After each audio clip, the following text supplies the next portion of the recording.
Queridas irmãs reunidas em retiro da vida consagrada feminina nessa belíssima casa de São Francisco de Sales, é com muito amor que vamos adentrar nesse mistério do retiro com essa palavra muito forte de Santa Teresa d'Ávila que diz: a vossa sede é incomparavelmente maior do que você pode imaginar. Quer dizer que somos todas mulheres consagradas, habitadas por uma sede que é um fogo devorador e que muitas vezes nós subestimamos o poder dessa sede. Teresa d'Ávila vai nos acompanhar ao longo de todo esse retiro da vida consagrada. Ela é mestra de vida espiritual, mestra de vida de oração, grande fundadora, grande mística, grande mulher, amante da palavra de Deus, esposa do coração cheio de fogo de Jesus, fiel em todas as suas inspirações, e por isso ela pode muito nos ensinar esse caminho de perfeição no amor, sair de tudo que é perfeccionismo para entrarmos verdadeiramente na maturidade, na perfeição daquilo que somos chamados a viver no amor, e isso na vida simples, na vida de todos os dias, na vida ordinária de todos os dias, sermos santos como o ordinário de cada dia sendo extraordinários, fazendo as coisas com o amor que nos é chamado. E começamos também hoje essa novena a Santa Catarina de Sena. Então essas duas doutoras da Igreja que vão de forma muito forte nos acompanhar ao longo de todo esse retiro da vida consagrada. Essas duas mulheres apaixonadas pelo verbo, apaixonadas pela palavra, apaixonadas pela renovação da vida consagrada, cada uma no seu tempo e na sua história, mas as duas mulheres de igreja que apaixonadas pelo desejo de que as almas consagradas pudessem verdadeiramente estar no seu lugar, vivendo a vida consagrada. E você que me escuta e que não está nesse retiro da vida consagrada feminina, eu lhe peço, interceda por nós para que sejam momentos muito profundos, muito santificantes e que cada vez mais possamos responder aos chamados de Deus. O nosso livro de vida, no número 147, vai hoje nos falar da perda da fé. É terrível quando uma consagrada perde a fé, e acontece. Podemos começar de forma muito espiritual, podemos começar de uma forma muito profunda e podemos perder a fé. Podem haver várias razões, diz o nosso livro de vida, para a perda da fé. Contudo, isso não vem de Deus, pois Romanos 11, 29, os dons e os chamados de Deus são sem arrependimento. São Paulo nos descreve várias razões. Com a fé e a boa consciência, pois alguns, rejeitando a boa consciência, naufragaram na fé. 1 Timóteo 1,19. O Espírito diz expressamente que nos últimos tempos alguns renegarão a fé, dando atenção a espíritos sedutores e a doutrinas demoníacas. 1 Timóteo 4,1. Porque a raiz de todos os males é o amor ao dinheiro, por cujo desenfreado desejo alguns se afastaram da fé, e a si mesmo se afligem com múltiplos tormentos. 1 Timóteo 6,10. Os pecados pessoais, as falsas doutrinas, o apego aos bens materiais nos afastam da fé. 2 Timóteo 2,18, eles se desviavam da verdade, dizendo que a ressurreição já se realizou. Perverteram a fé de vários. Não importa quão grande seja a nossa fé, ela nunca pode anular a nossa liberdade. Ela permanece sempre um ato livre da nossa parte, uma escolha, uma decisão que deve sem cessar ser renovada em todas as circunstâncias e em todos os tempos. No definhar da fé, a alma torna-se mais vulnerável ao pecado. Todo pecado é um perigo para a fé, pois me faz renegar o amor de Deus que Ele tem por mim e o amor de si mesmo até o desprezo de Deus. Santo Agostinho. A aceitação voluntária do pecado pode permitir entrar no enfraquecimento da fé, sufocando-a, como na parábola do semeador. Este enfraquecimento pode ir ao ponto de nos fazer recusar a graça. E André de Boves vai dizer: rejeitando a graça que o convida a se arrepender, o pecador afasta a luz sobrenatural e, se ele retém o seu pecado mortal até a morte, parece verdadeiramente que o seu último pecado será a apostasia formal. Por isso, no Concílio de Trento, A fé do pecador em estado de pecado mortal é uma fé verdadeira que permanece, mas que não está mais viva e por isso é deficiente. Deficiente porque ela está reticente, porque ela se liga a Deus e ao mesmo tempo recusa o seu amor. Respondamos à opressão da tentação pela firmeza da fé. 1 Pedro 5, 8 a 9, sede sóbrios e vigilantes, eis que o vosso adversário, o diabo, vos rodeia como leão a rugir, procurando a quem devorar. Resisti-lhes firmes na fé, sabendo que a mesma espécie de sofrimento atinge os vossos irmãos espalhados pelo mundo. Então esse número da perda da fé é de extrema importância, sobretudo para nós irmãs na vida consagrada. Por quê? Porque podemos perder a fé, e eu já acompanhei várias pessoas que perderam a fé, mas isso nunca vem de Deus. E é muito importante nós termos essa consciência. Por quê? Porque os dons e os chamados de Deus são irrevogáveis. Quer dizer que Deus não se arrepende de ter chamado alguém para a vida consagrada. Você pode se arrepender, como alguém que pode se arrepender de ter casado com a pessoa A, mas Deus não se arrepende de te ter elegido, de te ter escolhido, de te ter desposado. Mas é verdade que tem gente que naufraga na fé. No tempo que estive nas Filipinas é muito impressionante, porque são 7.700 ilhas. Então o meio de navegar de uma ilha para outra é o barco. Mas as tempestades e os tufões são imensos, então muitas vezes a pessoa pode naufragar na fé. Ora, o amém é o resistir na fé. Quer dizer que a vida consagrada é uma luta permanente entre os ataques à fé e a resistência do consagrado, da consagrada nessa proclamação da sua fé. Também tem gente que renega a sua fé. Quer dizer que depois de ter professado a fé, de ter proclamado a fé, vai renegar a fé. E a palavra de Deus em 1 Timóteo 4, ela é muito forte quando ela diz que tem duas ocasiões, dois motivos que vão te fazer renegar a fé. Ou porque você se deixou seduzir com espíritos sedutores, ou então porque você entrou em doutrinas demoníacas. Quer dizer que finalmente a clausura da tua alma foi derrubada. Ou um espírito de sedução, ou um espírito de sedução intelectual através de doutrinas demoníacas que devastou a tua alma, que devastou a tua vida consagrada, que devastou a tua fé. Também 1 Timóteo 6,10 vai nos alertar o amor ao dinheiro. Como é que irmãs consagradas que fazem voto de pobreza, que no início da sua vida renunciam tão facilmente a isso, como é que no meio do caminho começam a dizer, não, mas eu queria ter o carro, eu queria ter a casa, eu queria ter essa possibilidade de viajar, eu queria fazer isso, eu queria. Por que de repente essa sedução pelos bens deste mundo? Cuidado, que são os pecados pessoais, as falsas doutrinas e os desejos, o apego aos bens materiais, são isso que vão nos fazer perder a fé. E a pessoa que perde a fé é uma pessoa que se torna vulnerável ao pecado. A pessoa que vai fazendo com que, é como se um círculo vicioso, quanto mais eu peco, mais eu perco a fé, mas também quanto mais eu perco a fé, mais eu peco. Então a pessoa vai enfraquecendo sucessivamente e ela não é mais capaz dessa firmeza da fé. Como é que devemos resistir às tentações? Pela firmeza da fé. Sede sóbrios e vigilantes, porque o diabo rodeia buscando a quem devorar. E hoje falo a um rebanho da vida consagrada. É impressionante, porque nós nunca podemos dizer que estamos tranquilas.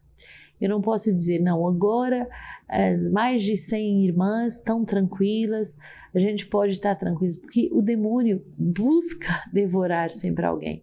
Então, quando não é uma, é outra, quando não é outra, é outra, quer dizer que o demônio, ele busca devorar, ele busca destruir e fazer perder a fé. E como um leão um leão a rugir, quer dizer que não é com meios mansos, mas é violenta a tentação, é violenta a opressão, é violenta a força do demônio. E aí, qual é a solução que a palavra nos dá? Resistir-lhes firmes na fé. A fé é esse antídoto capaz de exorcizar o mal da alma. Atos 3, 1 a 10, Pedro e João estavam subindo ao templo para a oração da hora nona.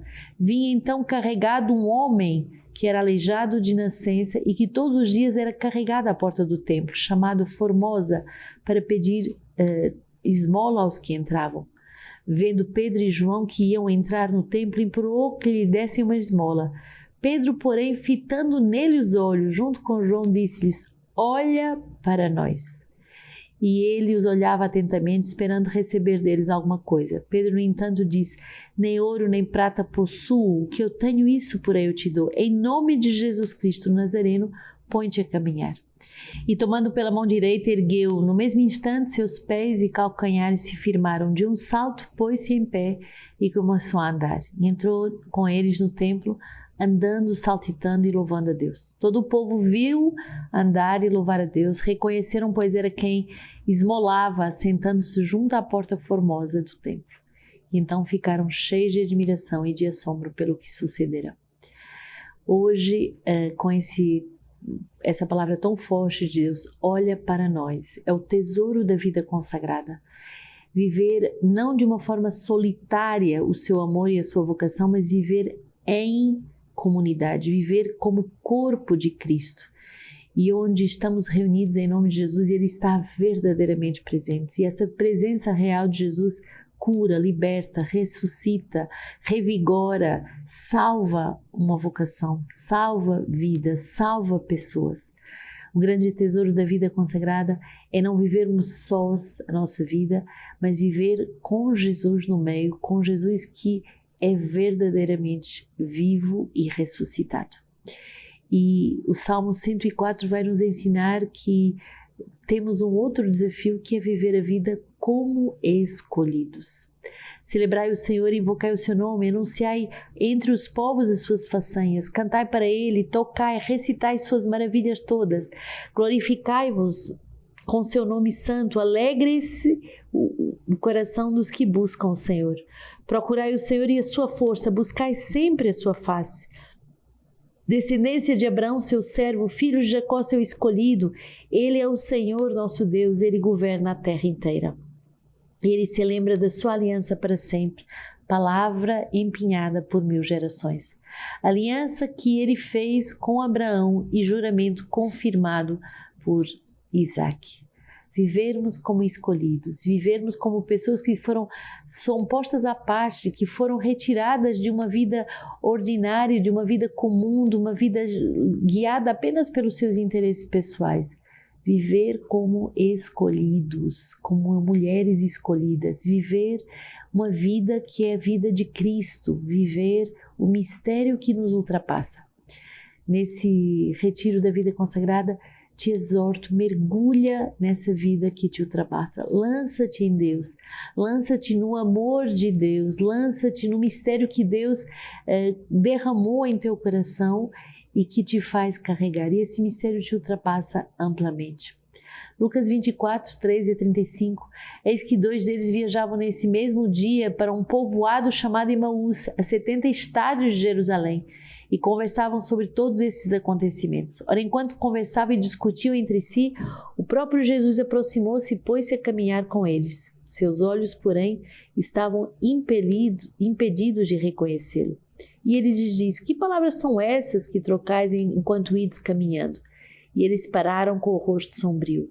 Um deles, chamado Cleófas, lhe perguntou: tu és o único forasteiro em Jerusalém que ignoras os fatos que nela aconteceram nestes dias. Quais?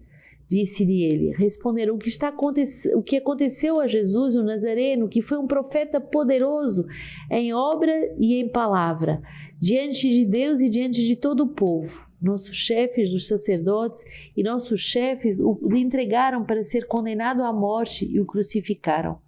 Nós esperávamos que fosse ele que iria redimir Israel, mas com tudo isso faz 3 dias que todas essas coisas aconteceram.